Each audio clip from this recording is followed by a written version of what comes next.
Lexus RX 350 yang terbaru, facelift yang paling handsome untuk variant RX ni.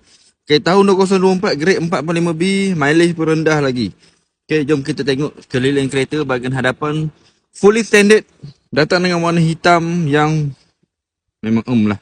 Okay, bahagian rim datang dengan tayar berserta rim bersaiz 21 inci, kaliper oren. Kaliper oren ni memang naik seri lah. Kalau dekat body hitam ni, kaliper oren, oh lawa. 360 kamera. Bahagian body komplit datang dengan panoramic sunroof sekali. Kaliper oren dekat belakang pun ada. Bahagian boot space belakang, kereta ni memang handsome bang. Siapa setuju?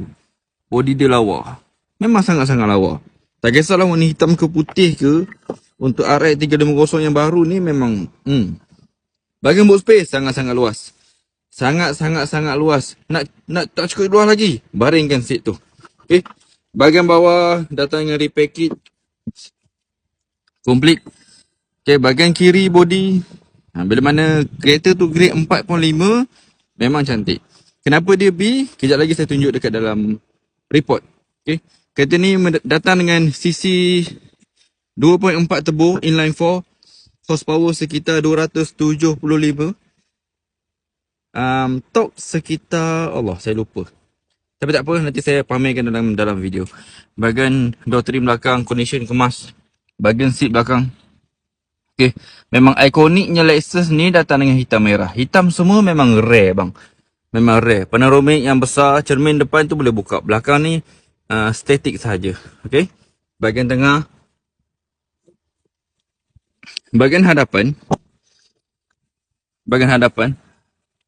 ini bahagian door trim dia. Soft touch, two-tone color, hitam merah. Bahagian seat, Sport punya badge. Panoramic dari depan pun tune. Electric seat. Bahagian dalaman, condition steering kemas. Tak ada cala bala ke sunburn ke apa ke, tak ada. Lexus Ultimate. Bahagian kanan, segala button, memory seat, tutup minyak dan boot belakang. Digital inner mirror ada, head up display pun ada. Bahagian skrin tengah yang sangat besar, interface yang sangat-sangat baru. Okay. Apple CarPlay pun ada.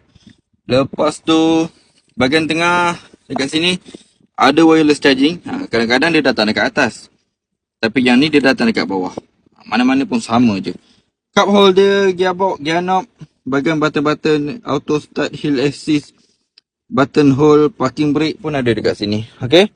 Bahagian kompartmen tengah, ini adalah Ocean Report dia.